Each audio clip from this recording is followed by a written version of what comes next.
Olá, seja muito bem-vindo ao Café Virtual.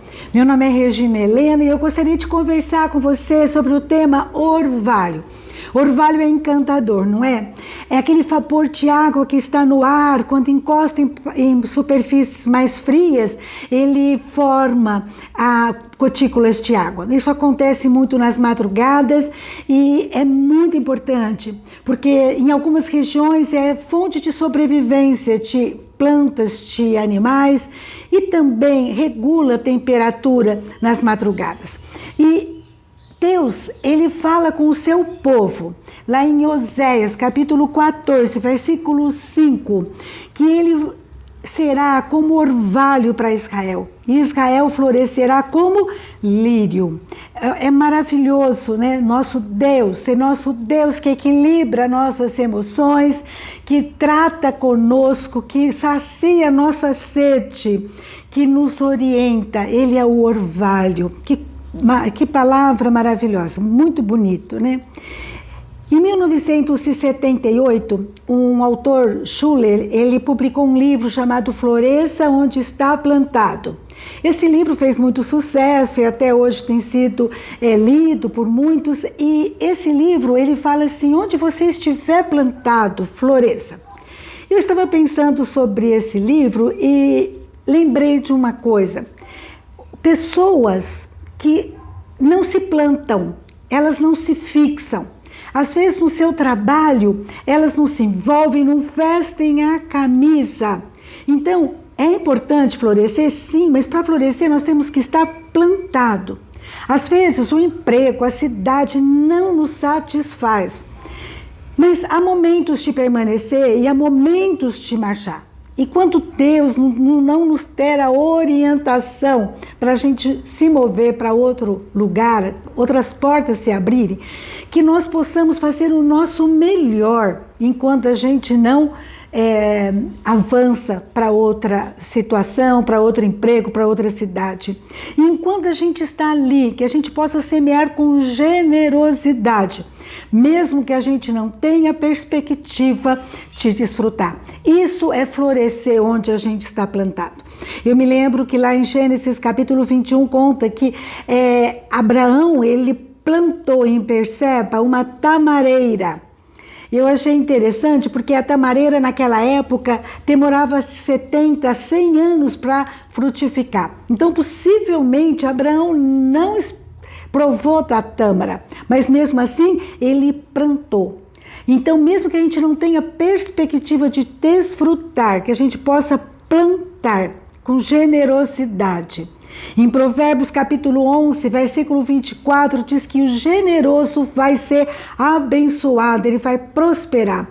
Em vários textos diz que o generoso, ele tem livramento, ele tem proteção, ele tem alegria, ele tem conforto. Que a gente possa ser generoso aonde a gente estiver plantado. E quando isso acontecer, nós estaremos florescendo, estaremos frutificando. Eu lembro de uma frase de Martin Luther King que disse assim: tudo que eu tentei reter em minha vida, eu perdi. Mas aquilo que eu entreguei nas mãos de Deus, eu ainda tenho. É verdade. Muitas pessoas, elas começam a ter abundância de bens materiais, né? E formam muros, se isolam. Eu li uma frase dizendo: se você tem fartura, amplia a sua mesa e não o muro, o seu muro, né? E a gente, então, para florescer, nós temos que estar plantados. Plantados no nosso emprego, vestindo a camisa, plantados na nossa família, né? Investindo nela, amando, sendo generosos, plantado com os nossos amigos. Muitas pessoas não se plantam, eles não se envolvem, não criam vínculos, pessoas que você não pode contar, né? E eu estava lembrando de José. José, aonde ele estava plantado, ele se envolvia, era um líder, era uma referência, era bênção por onde passou. Seja como escravo na casa de Potifar, seja na cadeia como presidiário, né, um prisioneiro, seja como governador do Egito. Eu não sei onde você está plantado, as suas lutas. Eu não sei quantas lutas você tem tido. Mas faça, enquanto não sair dessa situação, o seu melhor. O seu melhor. Tem uma história que eu não sei se é verídica, mas é bem interessante como ilustração. Russell Cornell disse que Ali Rafet, na Índia, ele criava carneiro e ele plantava trigo. Mas ele ficou sabendo que tinha umas pedras preciosas chamadas diamante. E ele vende tudo, ele deixa a sua família na casa de vizinhos, amigos e vai se aventurar para procurar diamante. Ele procura diamante. Com isso, nessa busca, viajando, indo em vários locais, ele perdeu todo o dinheiro dele, ele gastou todo o seu dinheiro. E de repente ele se vê só, sem sua família, longe de casa. E essa história conta que ele se lança ao mar. Anos mais tarde, a pessoa que comprou a terra dele, o fazendeiro que comprou a terra dele, percebeu umas pedras pretas e descobriu que ali onde ele tinha deixado para procurar diamante, tinha diamante.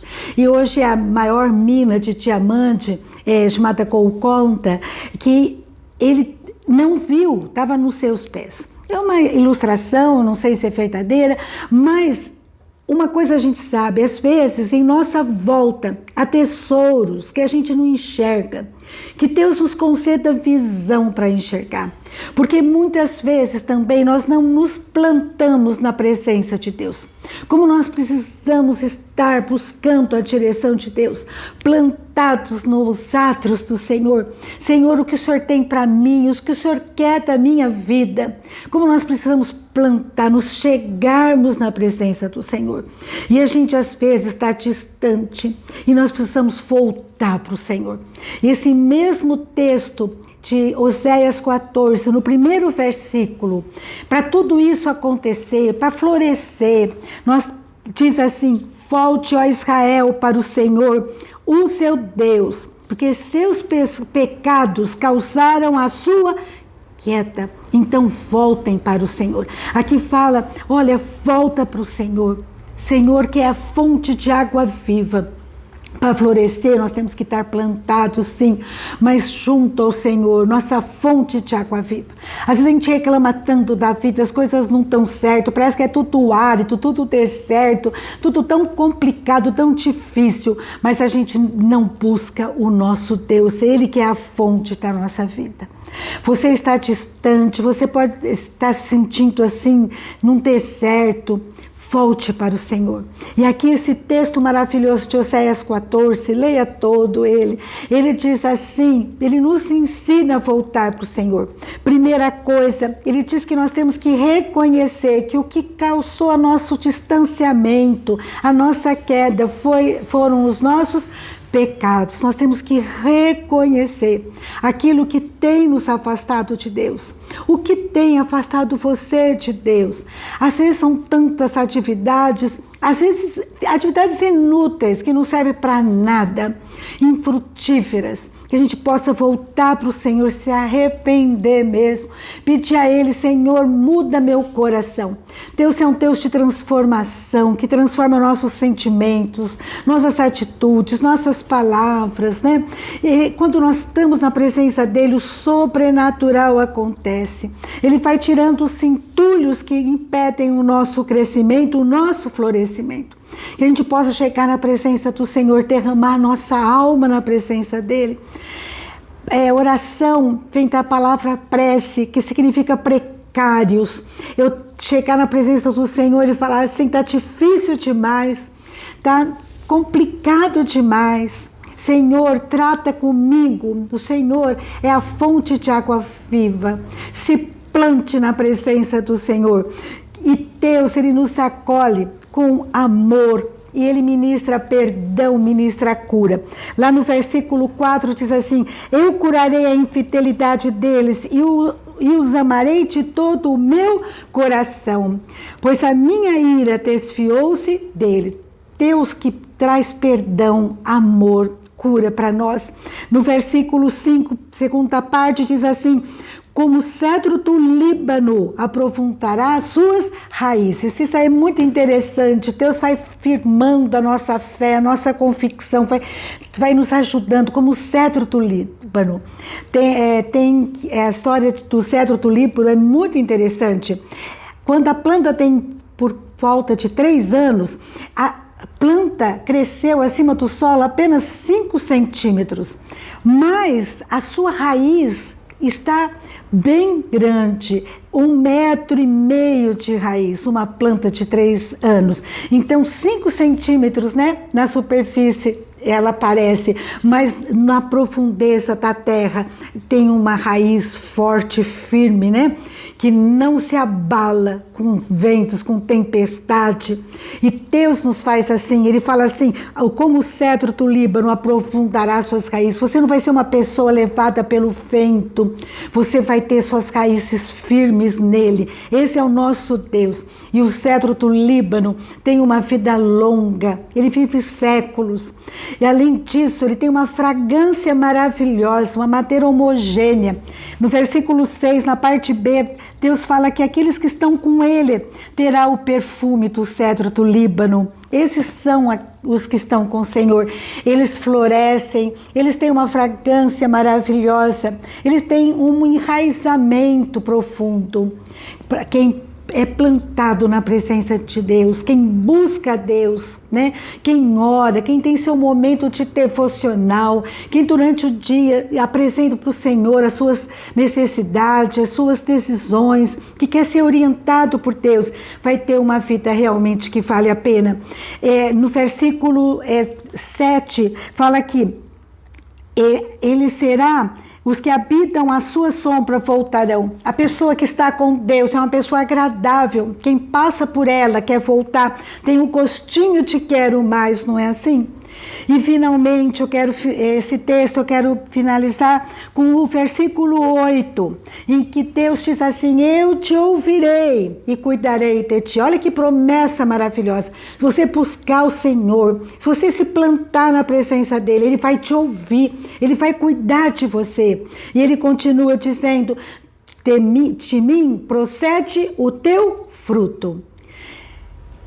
Como nós precisamos nos plantar na presença do Senhor. Quando nós fazemos isso, nós estaremos florescendo, nós estaremos sendo pessoas agradáveis, né, com sombra agradável, os que desfrutam dela querem voltar. Nós vamos deixar um legado inesquecível, nós não vamos desperdiçar a nossa vida, nós teremos realmente uma vida que vale a pena.